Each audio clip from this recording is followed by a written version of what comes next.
Oh my God, this is going to be the best podcast ever. My gosh, Sam, you are a legend. You're my idol. You're my role model. I feel like you're my kid. I mean, when you logged on to Dentaltown, were you a dental student back in the day when you started, or were you had you graduated?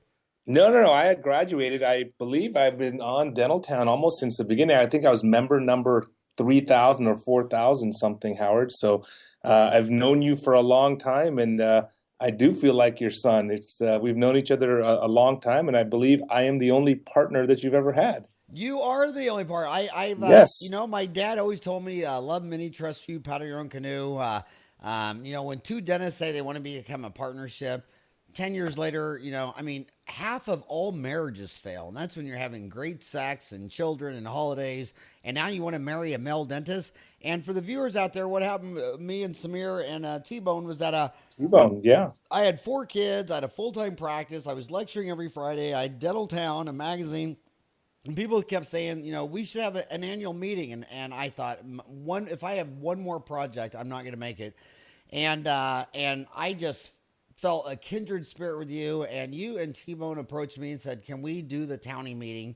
And you're the only business partners I ever have. And I asked Yep. you, I said, well, how do you know T-Bone? Did you go to school with him? Did you grow up with him? Whatever. And he's like, no, he lives on the other side of the United States. You lived on the Pacific Ocean. He lived on the Atlantic Ocean. And you guys had met on dental school. And We met on Dentaltown, Howard, and I think what that goes to the testament of the character of the three of people here is that you and I and T-Bone, we all did the townie meeting on a handshake, and it was nothing more than just trust in each other that we're going to have the best interests of each other, and what a successful partnership it was for over 10 years. And to this day, the whole dang thing was just a handshake. It was just a handshake. It was just a post on Dentaltown.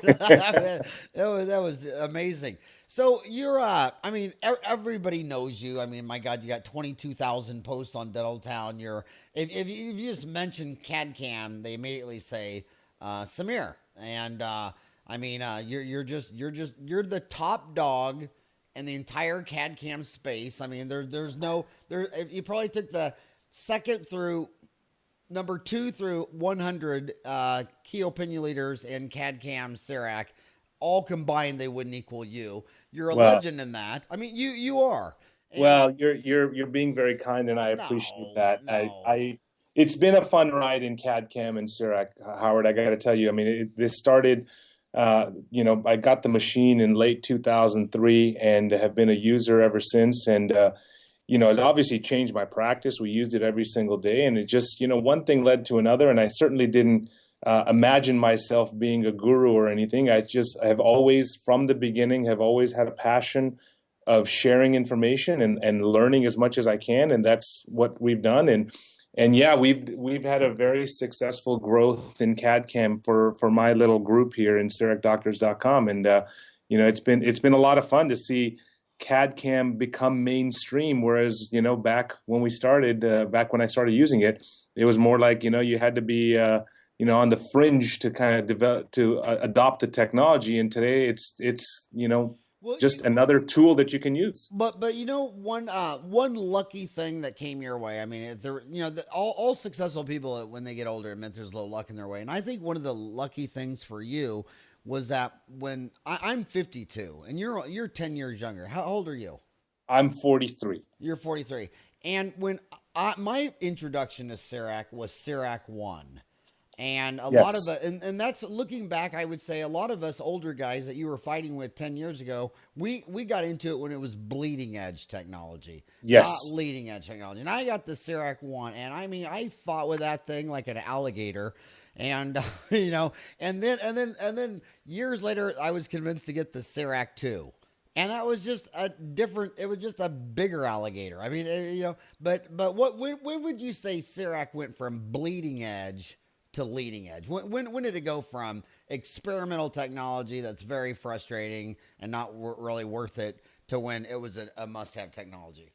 I mean, I think you can look at it a number of different ways. It's the people that have successfully integrated CEREC 30 years ago, they'll tell you, hey, 30 years ago, it was a must-have technology. But I agree with you that the early versions were more challenging to use. They required more training, they required more work, they required more dedication to make sure that you are using the technology and using it appropriately. But I would say that for the general person, it was right around when the Cerec technology went to 3D. It went from a 2D system to a 3D system where you could actually take the camera, take a picture, and then have a 3D rendering of your model that you could move around in space. That was right around 2003. And at that point, it started to become more mainstream. In fact, that was one of the years that they had the most number of sales in the Cerec when they went from the 2D system to 3D system. But from that point forward, it's really become an incremental increase in the capabilities of the technology. And I would say, we're at the point today in 2015 where you have the ability to do crowns, inlays, onlays. That's something that we've been doing for a while. But, did you know that you can now send ortho scans digitally, full arch ortho scans digitally with the same technology? There's no cost to the user. You can now fabricate surgical guides with the Cerec. You can now make custom abutments, whether you do screw retained or cement retained. So it's really becoming... Today, I think you can look at it and say it's I'll be biased, obviously, and say it's a must-have technology. But I think you could make that argument at any point in the history of Cerec, but it was more difficult to use. We were limited in materials. We only had a few different blocks that were available. But today, you can do Emax, you can do zirconia. You have all sorts of different choices that you can use for the machine and utilize it in your practice. I want to ask you with kind of might be a different weird question or whatever, but I personally think one of the most underutilized things of the Cerec machine is that you're busy, you don't have time, or maybe you're doing multiple units, and people don't use it as an oral scanner to send an impression to a lab. Talk about that. I just think when I talk to lab people, a lot of them say that the optical impressions that they average about a 1% remake, whereas a polyvinyl siloxane impression they average about a 6% remake. And man, when you're running behind or you got multiple units, instead of ruining the schedule and having the poor receptionist sit up there while the next person's like, hey, I had a 10 o'clock appointment and it's 10:30. I just think it's far underutilized for optical scanning impressions. What are your thoughts on that? Well, I agree with you. First of all, let's talk about the accuracy. We all know that there's expansion, contraction in PVS, and then the stone models that you pour, and you wax up and you cast the metal. There's expansion, contraction. So we know that, but over the years, dentistry has kind of mastered that technique. And if you take a good impression with a good preparation, you're going to get a good result. So please don't misunderstand and think that Sam is saying that PVS impressions suck. No, of course not. Millions have been done. And they work, but they are more technique sensitive. And for the average user, if you can eliminate the middleman, all of the different steps, and we just do a direct digital impression, of course it's going to be more accurate. Dentistry is slow to evolve. People don't necessarily jump on the latest and greatest technology right away. It takes years and years and years for dentists to get rid of, for how many years did dentists use copper band impressions? How many years did they do the reversible hydrocolloid? So, and during those transitions, people said, hey, what I'm doing, it works. I've got my technique down. But if you look at outside of dentistry, name me one thing that we do in our daily lives that's not digital. And we trust all of the digital things from our iPhone to, the internet and the television signals that we get in HD. All of that is digital. So why wouldn't a dental impression be more accurate? So you're absolutely right. A digital impression sent to a laboratory is going to give you fewer remakes. It's less costly. It's less hassle. It's easier to do. So there's all those benefits. Okay, Samir, I'm gonna pin you down on some details because Sure. There's probably, I don't know how many. There's 125,000 general dentists in the United States, and Correct. Probably what 15,000 of them have a Cerec. Yeah, there's in U.S. and Canada, it's about roughly 16,000 now, give or take a little bit. So instead of doing this all about, to someone who already has a Cerec, because a lot of people that have a Cerec are going to be watching this, want to know more pearls for a Cerec, but I want to take it the other way and talk to the 115,000 that don't have one. Walk them through how a Cerec optical scan impression works. How go through the details. How do they scan a tooth, and how do they send that exactly to a lab? Give some names of labs that could accept that, and then yes. So start with that specifically. Okay, sure. Yeah, I mean, the process of sending a digital scan to the laboratory is essentially the same as taking a PVS impression. The first part is the same. You get the patient numb, you use your favorite anesthetic, and you're going to prepare your tooth. There's really, if you're sending it to a laboratory, there's really no changes that you need to make in your preparation design. If you're milling chairside, there's a few modifications that you need to make for the milling. But if you're sending it to a lab, do your normal preparation design. Now, with the Cerec Omni Cam, which is the full color streaming capture camera that we have now, all you do is you take that camera, you put it in the patient's mouth, you wave it around the teeth that you want to capture. So if you're doing, let's say, tooth number 19 or the lower first molar, if you were to take the 100,000 dentists out there that aren't into digital technology, they would probably take a triple tray impression. The vast majority would do. Well, we would just do it digitally with the Cerec. I would scan my preparation arch, I would scan my opposing, I would have the patient bite down, and I would scan the teeth in occlusion. And that digital impression gets processed. So just like the lab pours up a model, the software will kind of digitize that model. Takes about a minute or two, and after that, you see that model on your screen. Once you see the model, just as you would evaluate a PVS impression, make sure you captured all your margins, you're going to do the same thing to the digital impression. You look at it, you make sure you capture the impression, make sure you have enough reduction because you can see the teeth in articulation, make sure your margins are all clear. And once you've verified that, all you do is you click send.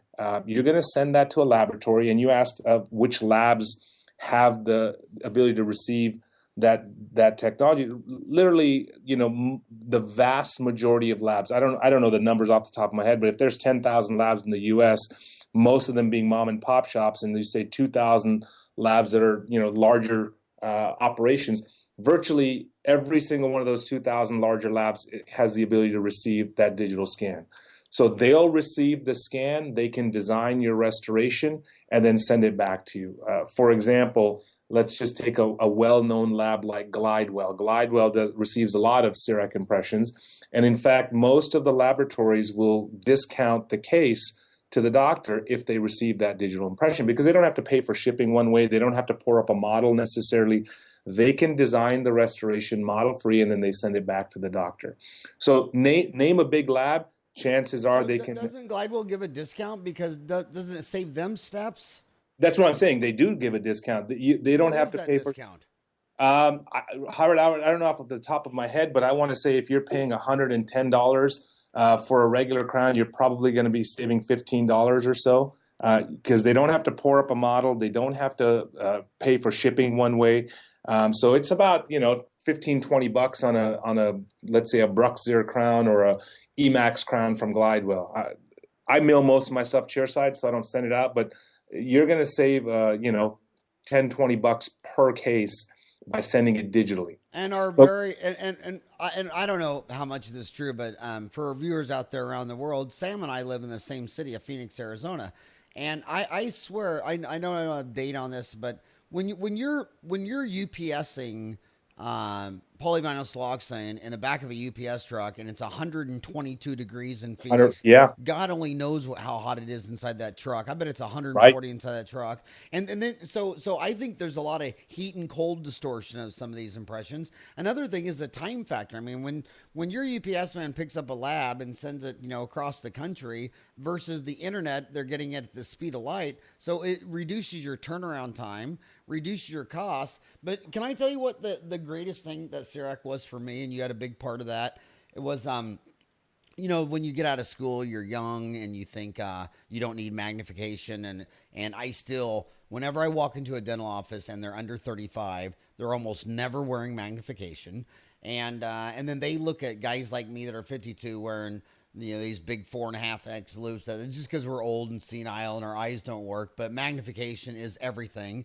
But man, when you scan that prep, how big is that on the screen? About 30 times. Oh, it's 30 times? You're absolutely right. I mean, the ability to review that model 30 times blown up. Oh my God. You'll hear users say, hey, CEREC makes you a better dentist. And that's exactly why, because you're blowing up that model. You're looking at every last little detail. And if you're going to mill it chairside, then you have to design that restoration. Well, you have to have a certain, smoothness in the preparation. You have to have a certain smoothness in the margins.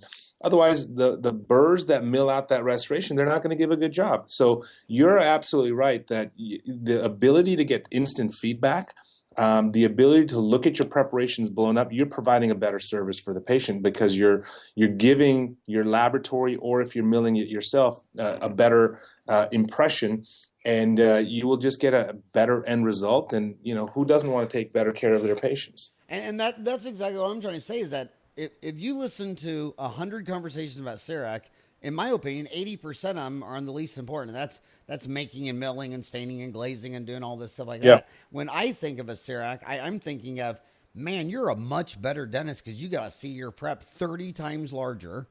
And you can sit there and these labs will tell you it's got to be higher quality because if you optically send it in, the big labs are saying they only have about a 1% remake with their optical sent in impressions, and they're having a 6% remake with impressions sent in. Yeah, So no, like I said before, Howard, I mean, we trust the digital process in every other aspect of our lives outside of dentistry. Everything that we do is we're living in the digital world.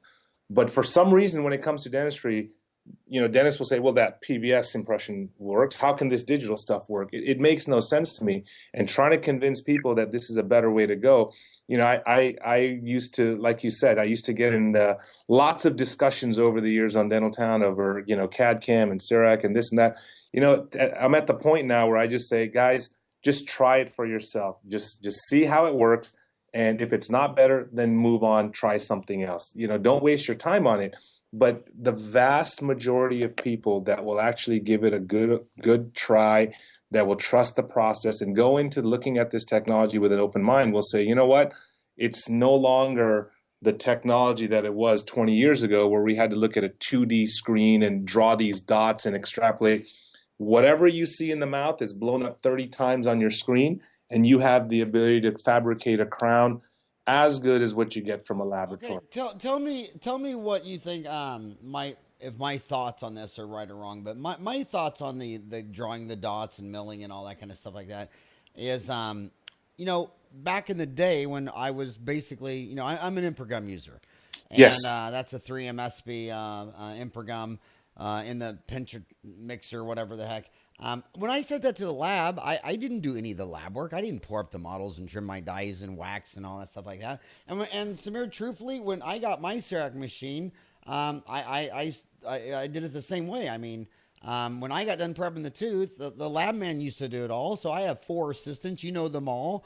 And they've been doing this stuff for years and years and years, 7, 8, 9 years. And I just come back when it's done. So when Dennis asks me And how to do you're a the smart CEREC man. stuff, I don't even know what they're talking about. You're a smart man, Howard. I mean, why should it be any other way? Why shouldn't your team take over? Why should a dentist have to sit there and do all the quote unquote lab work stuff? I 100% agree with you. Anytime I lecture, and I've had the opportunity now to lecture for many years, and I think through our training courses here at Cerec Doctors, we've trained more CEREC users than anyone in the world. Me personally, I've trained more people than anybody in the world, and that's not to say that I'm something special. It's just I've had a great opportunity. And one of the things that I love to tell people is exactly what you said. You should have your team as part of the process. The dentist should prep. I would encourage the dentist to scan and at least draw the margin. That way you know that you've done a good preparation. You have feedback on your preparation. But the design, the milling, the staining, glazing, the processing, all of that stuff, the team should be doing it.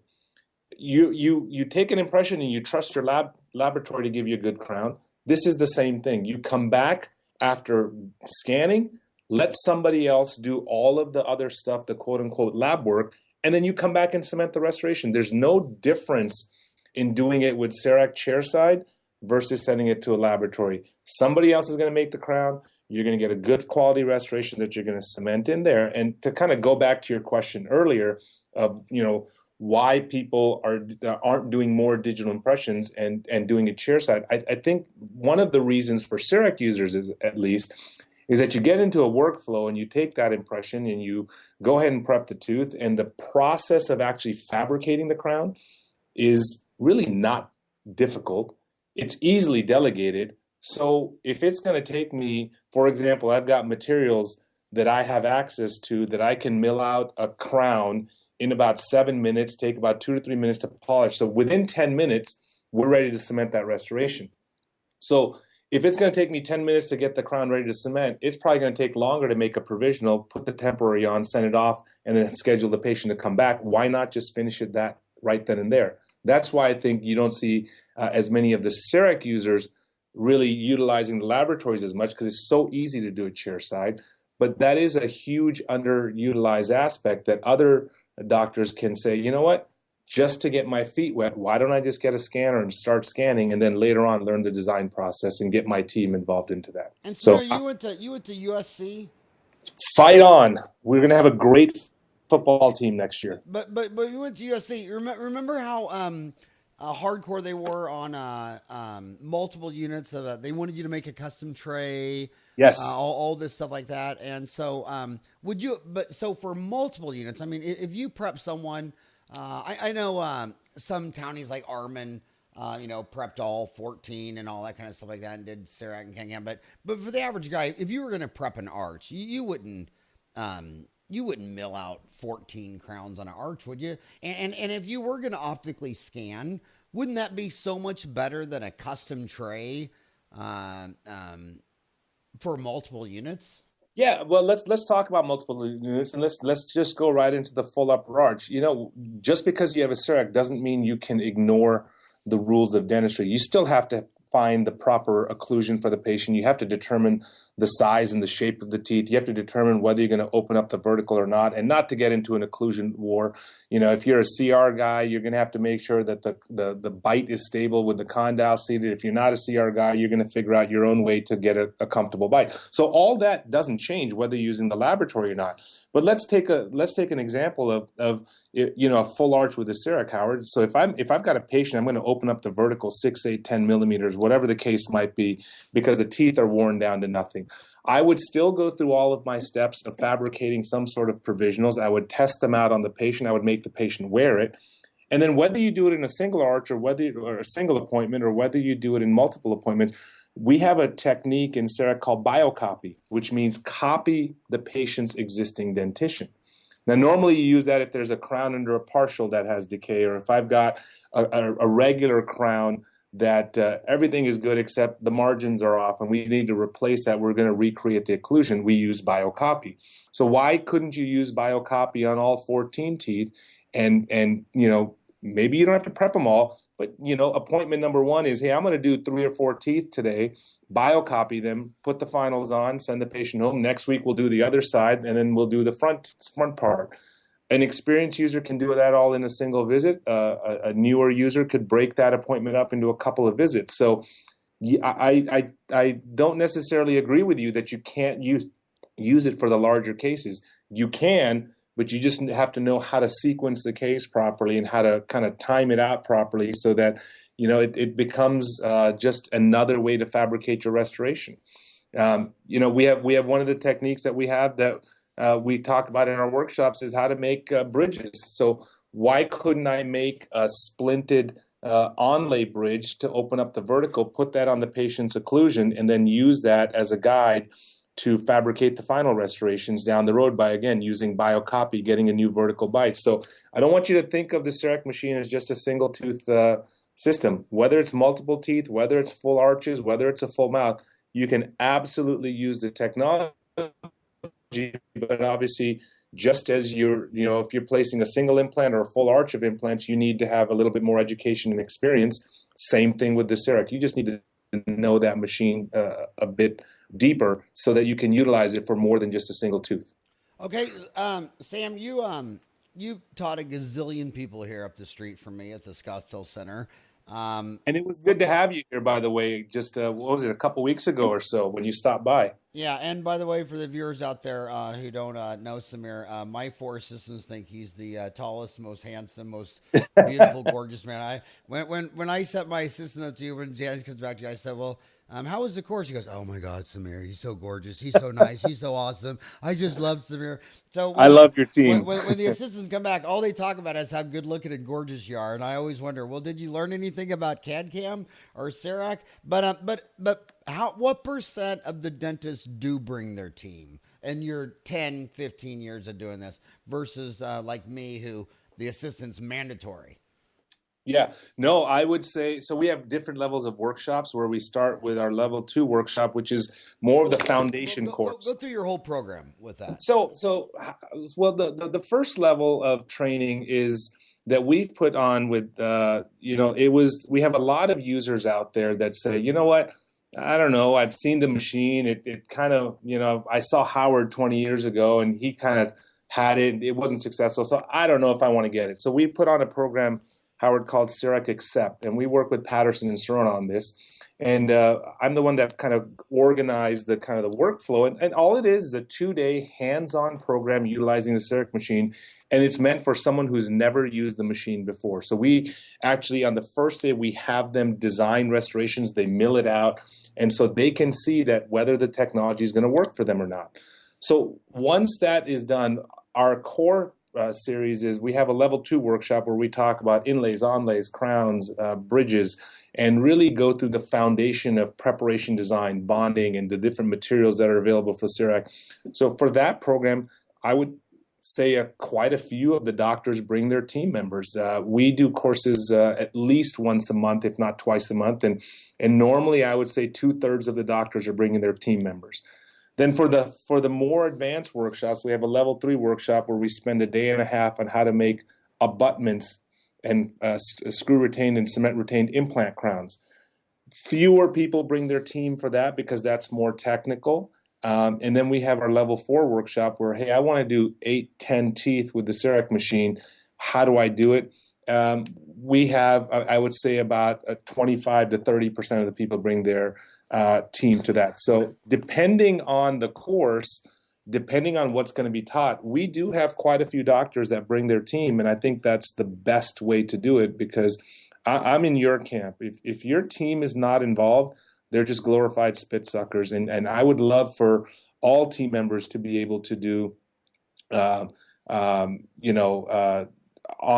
and the design and the milling and the staining and glazing. If they have access to a CEREC machine, the team should absolutely be taking all of that stuff. And I want to say something about my formative years, my roots that really shaped my thinking is I was born and raised in Wichita, Kansas, where those assistants had expanded duty functions, whatever. So I just always thought that all assistants were career people who did it their whole life and loved and worshiped their job. And then I moved to a state where basically assistants weren't allowed to do anything. They were such and it's a shame. And when I got my assistants, letting them do more expanded duty function and doing all this Cerec stuff, man, they stood taller, they talk louder, they smile more. It takes them from a job to a career. I wholeheartedly agree with you. Oh my God! They're always and I know assistants that have been assisting for like 15 years, and also saying like,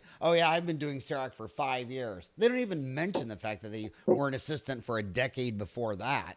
I mean, well, the best part that I have, the best feeling for me is when people come here with their team members to one of the more advanced courses, and the doctor proudly says, "Hey, I just sit back. My team does it all," and the team is there with them. And you can see the pride on the team member's face when they're saying, yeah, I'm in charge of this. This is my baby, and I'm the one that's responsible for having great restorations. So my doc has an easy time cementing these. So you and I are speaking the same language here. And there's even a hierarchy in my office because if it's an anterior, a couple of them are like, no, I'm not going to do that. I'm going to let her do it. And she's like, oh yeah, I'll crush this. And the whole team's like, oh yeah, she can crush this. And the other one's like, and they're like standing around and watch her. So I think expanded duty function is just key for job enrichment. So I want to talk about we're at halftime now. I can't believe half is gone, but it seems like CAD CAM for me has been around since I was in dental school. I mean, our dental school had CEREC 1. It actually came from the French before that, correct? And the original system, France. I think it was Francois Duray back in the early 80s. Yeah. And for those historians out there, what it was is France was paying for their people's dental care, and they saw this huge lab bill out there, and they said, "Can we automate this, and save us some money?" So France worked on this like 25 years before it came to the United States. And the problem the French had was they were just ahead of their time. I mean, the computers were so small and the RAM Right, was so small. right. So they couldn't even pull off something this sophisticated with how far behind the computers were when the French started this vision. But now, Sam, the next big thing is really milling out surgical guides and going to implants. I mean, we kind of left the golden age of dentistry, and we're kind of really entering the titanium age of dentistry. I mean, just every day I meet endodontists who said, I'm just doing less and less retreats every day. I'm just pulling these babies out and placing a titanium implant and all this stuff. So tell us what you think of the titanium age implants. I mean, wouldn't you have to say that in the last 10 years you've seen a gazillion more general dentists placing implants because of technology, because of CBCT, because of surgical guides? It's gotten easier. It's It's gotten gotten easier. easier. I was trained in my residency to place implants. I placed implants in my private practice. And as a general dentist, 15 years ago, it was not, the most common thing. But if you look around today, implant dentistry is becoming the standard of care over a 3-unit bridge. It's funny, one of our exercises in one of our workshops is we teach dentists how to do a 3-unit bridge out of Emacs with the CEREC. It's something that's easily done, and there's certainly indications where you can use a full contoured Emacs bridge. And I'll have doctors come up to me and say, "Hey, why are we learning this? Because I don't do bridges in my practice anymore. I do implants." And the ability of the CEREC to migrate the data with the Sirona cone beam, this is a patented process, and I think this is one of the reasons I've stuck with the CEREC technology for so long, because the innovations that the CEREC system has is, they're pretty far ahead of pretty much everybody else. And you can design your restoration on the CEREC, you pull that data into the cone beam system, and then when you pull the data into the cone beam system, what that does is it allows you to plan your implant placement based on where the crown is. So, Howard, you remember back in the day when implants first came out, it was only the oral surgeons that could place the implants, and they would stick the implants in wherever the bone was. It didn't matter restoratively where that implant was. That was the prosthodontist's job to figure out, this is where the bone is, that's where the implant's going to go, right? So you ended up with these erector set of abutments in the patient's mouth, and over time, what we've come to realize is that you can't just place where the bone is. You have to place the implant through the long axis of the restoration. And if there's no bone, grow bone. We have techniques now for that. So this whole process of designing the restoration first and then utilizing that information to determine your implant positioning, it's huge. I mean, it's really opened the door for doctors to go in and be able to utilize the technology, not just for, hey, I'm using CEREC to make crowns in my office for inlays and onlays. I am now utilizing this system to do a whole lot more, including implant dentistry. Once you position the implant in the cone beam software, you can actually mill that surgical guide out of your milling unit, of your CEREC milling unit. Which, imagine not having to send your surgical guides out. Do them chairside, mill them chairside, and you have the ability to cut down costs for patients. You have the ability to do the procedures faster.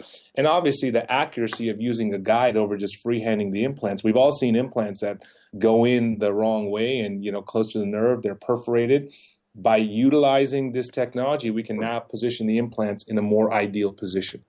And it's my judgment, knowing a gazillion people that have CAD cams and CBCTs, if they're not made by the, I'm not saying Sirona's CAD cam and CEREC is the best. What I'm saying is that if your CBCT is made by one company and your CAD cam is made by another company, the bugs and the working it together is just, you got to be a really high tech person to get through all this. Whereas when one company, Sirona, is making the CBCT and the CAD cam, it's just an easy to do system. I mean, it is just easy. I think you nailed you hit the nail on the head there. Is the way this kind of started with Sirona was there was a CAD CAM engineer. They have a building at their headquarters in Germany called the Center of Innovation, where all of the engineers from all of the different departments are housed in one building. And what that allows for is collaboration between the different departments. So there was a CAD CAM engineer having a cup of coffee, and a cone beam engineer came out, and essentially they were discussing, hey, wouldn't it be great if we could use the CEREC restoration to determine where the implant would go in our implant planning software? And that's how it came to be. Now, I don't want to give the impression that CEREC and Sirona are the only company that can do this. Certainly, there's lots of companies, but the process that they have is patented. And what you have is a very easy workflow. If I've got to jump through hoops and I've got to, open up 6 different softwares and work with, 4 different third parties, chances are I'm not going to utilize the process as much. And we're getting back into the early CEREC days, right, where the process was difficult. The end result might have been fine. You could get a good on-layer, in-layer crown 20 years ago from a CEREC, but the process was difficult. We're at that same step now with cone beam and CAD CAM integration, where Sirona has really simplified the process. And in that workflow, they've made it very easy. I can scan a patient. I can design their restoration on the edentulous area. I can import that data into the cone beam system that I have, and determine my implant placement within 5 to 10 minutes. It's a pretty quick process. Now, it's going to take you another 20, 30, 40 minutes to get the surgical guide made if you're going to mill that chair side. But can you imagine, Howard, the power of showing that patient what you're going to do and how you're going to do it, and educating them on their treatment options to replace their missing tooth, instead of just telling them that you're going to drill a hole in their bone, but by visually showing them the entire process. It's awesome. One of the guys that I work with, Dr. Farhad Bolchi, he's a periodontist, and he went through all of our CEREC courses. And what he does is he's got his entire team trained, and the team does all of the scanning, and they take the x-rays, and then he'll come in, position the implant, walk them through the process. And once he places the implant, he'll actually utilize the CEREC to fabricate temporary crowns and abutments for his referring doctors, and gives them to the doctors if they want to use them. What a great use of the technology, and being able to, grow your practice that way as a specialty practice. If I'm a dentist and I'm going to refer to him, and he's going to place the implant, he's going to give me an abutment that doesn't cost me anything, you bet I'm going to send patients to him, because that's a fantastic use of the technology. What city is that in? Was that in Bensheim? So the headquarters are in Bensheim, which is about 35 or so minutes right outside of Frankfurt. Yeah, I got to tell you guys, like I say, one of the greatest things I've ever done is just traveling around the world. I love going that, but man, when you grow up in America and you've seen 100 dental factories, going into German plants, I mean, I don't care if it's a Sirona or Ivoclar or whatever. I mean, my gosh, you go into German manufacturing companies, you can eat off the floor. In fact, I got to give you a pop quiz. When you saw the Space Shuttle Columbia and they had that big arrow pointing to the fuel tank, and in big letters it said fuel with a big arrow. Do you remember seeing that on the Space Shuttle? Yeah, I think so. I remember when I was a little kid and I thought, how dumb is NASA? I mean, my car doesn't have an arrow pointing to the gas tank. I mean, I'm not an engineer. I'm not a scientist. I don't work for NASA, but I know where the fuel goes in. And I just thought, are they really that dumb? They need a big arrow there? I didn't get it until I went to Germany and go to the plants. I mean, everything. I mean, there's lines on the floor. Like, you don't ask someone where the bathroom is. There's a line on the floor that goes to the bathroom. You don't ask where the front office is. There's a line on the floor. Above every thermostat or light switch, there's instructions of, what temperature. I mean, it's just it's just a completely different society. No wonder that's where they make Porsche and Ferrari and Porsche and Mercedes-Benz and Volvo. I mean, they're an amazing. So I'm going to get to more specifics. I want to get to more specifics. Blocks. Different companies make blocks. There's different kinds of blocks. Some people use different blocks for the front teeth versus the back teeth. Some people only use one block. Talk about blocks. Yeah, I mean, again, Howard, we're going back to, if you're working with a laboratory and you've got a patient that you've got to do a crown on your second molar, and you have another patient that you're going to do a crown on a central incisor, you're going to have a different laboratory prescription for those two patients, correct? I mean, you might prescribe today full contour zirconia or an Emax in the back of the mouth, and in the front of the mouth, you might use a material like Empress, which is more translucent, more aesthetic. That's the same thing that we do with CEREC. We have blocks that range from low strength to high strength. We have blocks that can be polished. We have blocks that need to be put into an oven. We have blocks that are very translucent and aesthetic. We have blocks that are more opaque, but they're a bit stronger. So pretty much any material that you're going to order from a laboratory, you can pretty much mill out chairside. So we've got composite blocks that are available from several different companies. 3M makes a material called Lava Ultimate, which is a resin-based block. Awesome block, and gives you the opportunity to do really nice, aesthetic, polished restorations in the back of the mouth. We have feldspathic porcelain. We have lucite reinforced porcelain, which is Empress. We have Emax, which is a lithium disilicate material. We have several Emax clones that are available. We have those people that love full contour zirconia, like Bruxier. You can mill a zirconia block with CEREC as well. So there's not really a limit in what you can do. There's a lot of different choices. And part of the learning curve today, as compared to 30 years ago, you had to learn how to marginate and draw your restoration, do all that stuff. Today, it's more about what's the best material to use in which clinical situation. So users shouldn't feel like, hey, I don't want to get a CEREC because I don't want to do all ceramic feldspathic porcelain on a first molar. And I would agree with that. That's probably not my first choice either. But I tend to do a lot of Emax in the back of the mouth. I tend to do a lot of the feldspathic stuff in the front of the mouth. So there's a ton of choices from permanent blocks as well as temporary blocks. You can mill out 4-unit, 5-unit temporary bridges, surgical guides, as I mentioned previously. There are just a whole host of choices that users have today with the CEREC technology. Because, there's 16,000 users in the US and Canada. There's 40, 50,000 CEREC users worldwide. 20 years ago, you had 4,000 users. So companies said, well, this is just not a market that I want to get into.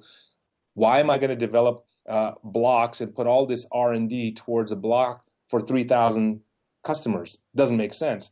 But today you've got 50,000 worldwide, growing at a very rapid pace. And what you'll find is that companies are saying this is a market that we can't ignore because more and more people are getting into CEREC and more people are starting to mill their stuff chairside. We better have a block available for them. Otherwise, we're going to get left behind. And I also want to say the only thing I want to add to the block discussion is I do have an MBA from Arizona State University. A lot of people that have asked me why their sundries are so high, and I look at it, a lot of them they put their lab blocks in their sundry still, and lab blocks should be under your lab supplies. It's your lab supplies, and yeah. So I think a lot of people who think their sundries are too high and are having gastro stress over this. It's just a miscoding. I think their check ledger is off. All that stuff should be. Howard, I got a question for you. I mean, you're an MBA, and I see this all the time. People start to have the discussion over, the cost of CAD CAM and stuff. And while I think we would all agree that we want everything to cost less, but if you just look at that, big corporations out there spend capital equipment so that they can automate and make their processes more streamlined. And then we have dentists who just are not willing to invest in their practices at all. I find it very interesting. And anytime there's an MBA or, accountant or someone outside who's not a DDS or a DMD, they tend to understand these concepts a whole lot more. I don't know if you agree with that or had a comment on that. I do agree with you. And I also think dentists by nature are controlling. They're control freaks. Yes. And with Dentaltown, back in the day, we used to outsource a lot of software. And it was just a nightmare. You're getting it back with bugs and riddle and all that stuff. And Now no one at Dentaltown will outsource anything. And the neat thing about CAD CAM technology is it's in your place. You're not outsourcing. You see the whole process. And when you send something to the lab and it doesn't fit, you don't know if there was a new model trimmer, there's a new this or that. But in your own office, you're there. You're hands on. You get to see the whole process. I think it triggers your control deals.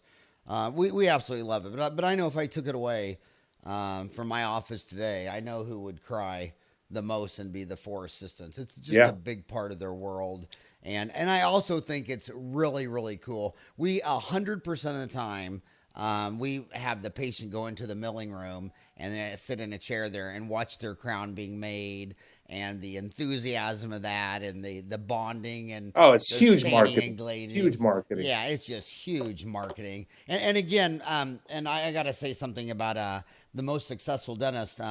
The hardest thing that you do, Samir, and I do is that when I've seen all the greats from, I've been in the offices from you to Dortmund or Rosenthal, any big name, Carl Misch, Gordon Christian. If you can name, if he's got a fancy name, I have been in their office. And the one thing that you guys all have is you just have that passion and karma and energy. I mean, when Samir walks in the room, I mean, granted you're 8'4", but I mean, everybody smiles, everybody feels your energy, you shake hands, you're touchy feely, you're just everybody just lights up, and that's the patient value. And if Yes. you turn around and did the crown with a CAD cam or a laser or beam something to NASA, it really wouldn't matter as much as. It reminds me of an argument I got in with Gordon Christian one time, 25, 30 years ago. He said, I said, well, you're a dentist and you got a master's degree from Kentucky, you're a prosthodontist, but you're also a PhD clinician, and these lasers, laser doesn't stand for losing all savings equals reality. I mean, light amplification, stimulation, emission, radiation. It stands for losing all savings equals reality. I mean, you don't need a laser. It's too much money. Blah. And this is back when they all cost 50,000. Right. This isn't the Alan Miller day where they're on the 3,500. But Gordon said something to me very profound. He said, "Look, I do have a doctorate in psychology, and you know what?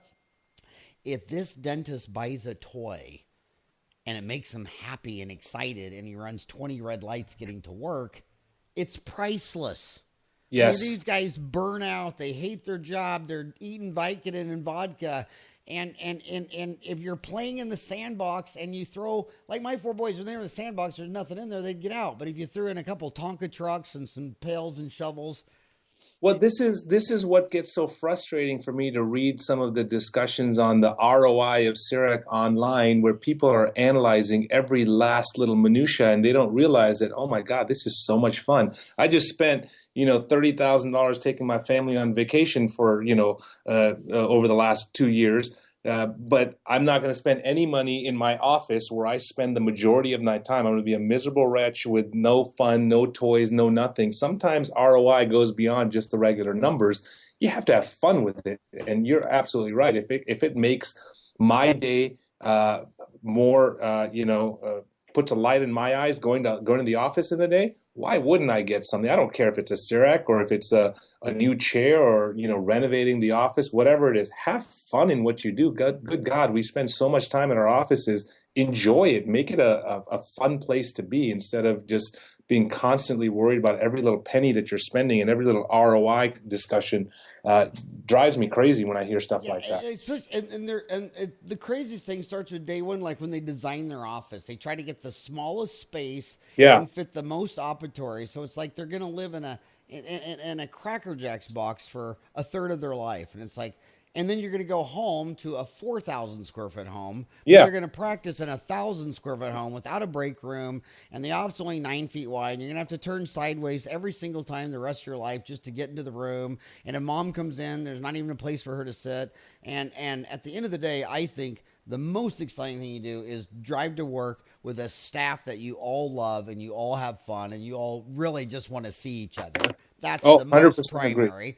And then get a facility that's bigger and brighter and spacious with a break room and like your home.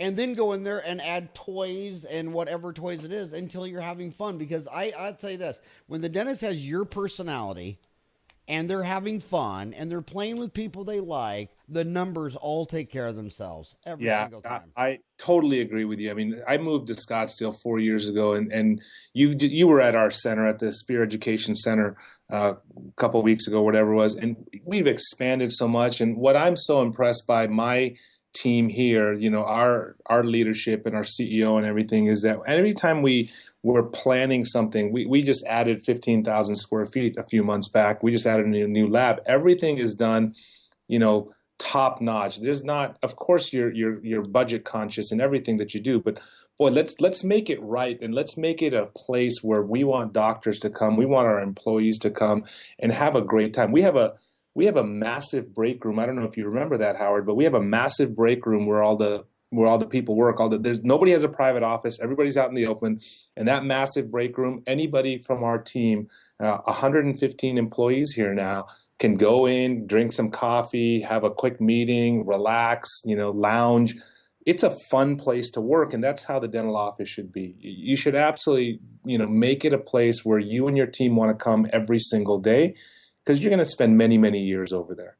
And that's another. And I know you got a patience, Samir, and thank you so much. It's my pleasure, Howard. I know you got a patience, but I just want to say, and the other one big takeaway from labs is, what every lab has ever told me is that they can't talk to the doctor, because if they call the doctor and say, you don't have enough reduction and you don't have enough this and you don't have enough that the doctor will get mad and send his business somewhere else. Yep. And when you're milling in-house and you're going to have your assistants milling, there's got to be that trust where that assistant can say, I think you have an undercut on this wall. Yes. I don't think you have enough reduction. And and you want a happy staff and reduce turnover in relationships. She's got to be able to share and talk with you about things that you don't want to hear, which is you're not perfect and you prepped a crown and there's an undercut and I don't have enough occlusion, I don't have enough clearance or whatever. And when you go to work and you trust each other enough to be able to sit there and tell you, hey Sam, I've seen better preps out of you. We need more reduction. My assistant Jan used to send my preps to you. She used to send them to you, and then she'd come back and she'd say, well, I've been saying this all along, but you won't listen to me. But Sam agrees with me, and blah blah blah blah, and I'm just laughing and giggling, and now it's so much better because I listen to the feedback from you and Jan and Christine and Yoni. And everybody. Well, yeah, it goes back to what we were talking about earlier. CEREC makes you a better dentist. I mean, when you see your preps blown up 30 times, hopefully those conversations happen in the beginning where, you're not quite sure how to prep and did I get my margin right? Do I have enough clearance? But as you learn the software and you learn to utilize the feedback systems on the software, you have fewer of those conversations. The issue that I have when we send cases to the laboratory is exactly what you said, is if that lab tech doesn't have the fortitude to call the doctor and say, hey, your prep sucks, you need to redo this, because they fear that they're going to lose that account.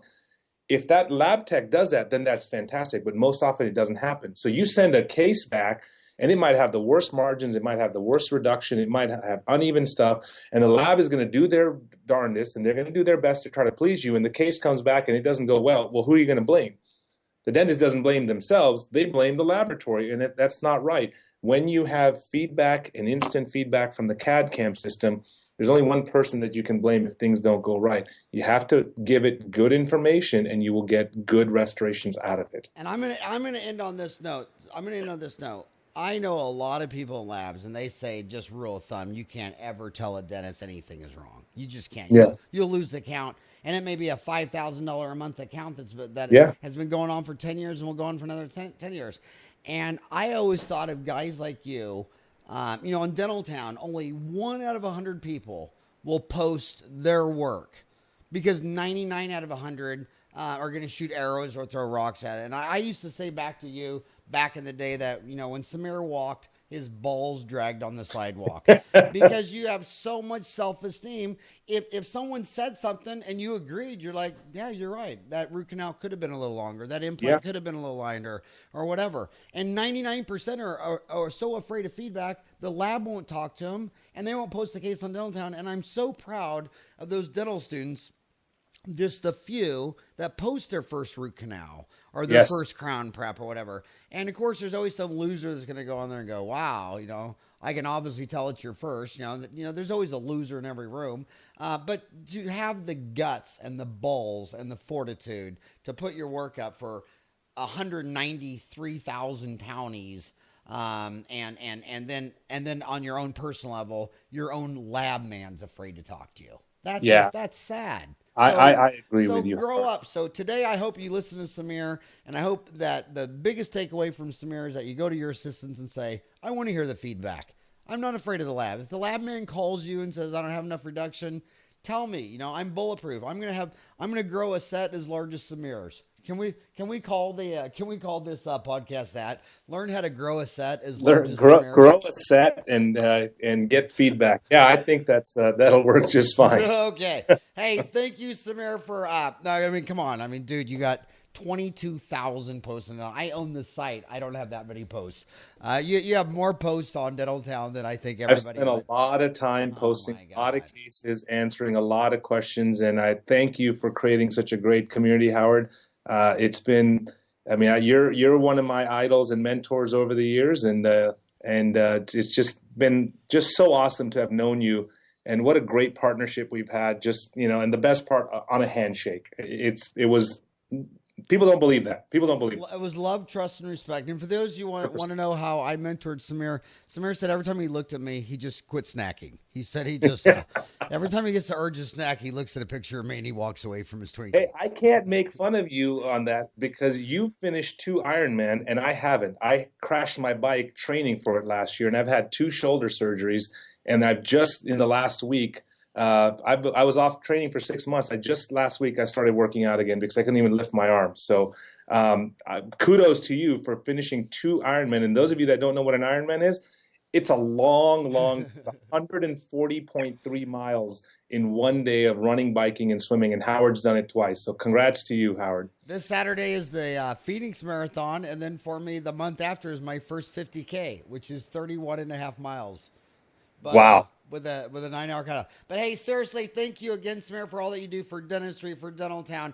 And if you haven't been to the Scottsdale Center, it's the rockin' hottest dental resort in the world. Go there, hell, you'll go to speareducation.com. Actually, the center is just the name, but our company is Spear Education, and we have CERECDoctors.com as a part of it. So we're one big sister company. So it's CEREC Doctors.com. That's Yep. to learn specifically about CAD CAM, and the Yep. other one for general dentistry. So just a brief history. It was the Scottsdale Center for Dentistry when it first opened back in 2007, 2008. And just a little bit of trivia, I've been here ever since. I was a visiting faculty. I was the first visiting faculty here. And then when Frank Spear joined the center, we changed the name to Spear Education.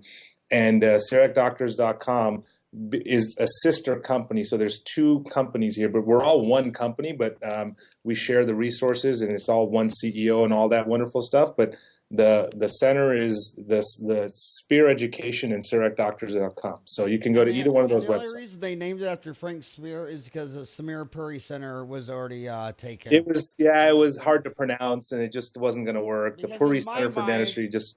In my mind, it's the Samir Puri Center, buddy. End of story. Frank Spear is just your sidekick. Thanks again for all that you do. Thank you, Howard. All right. Bye-bye.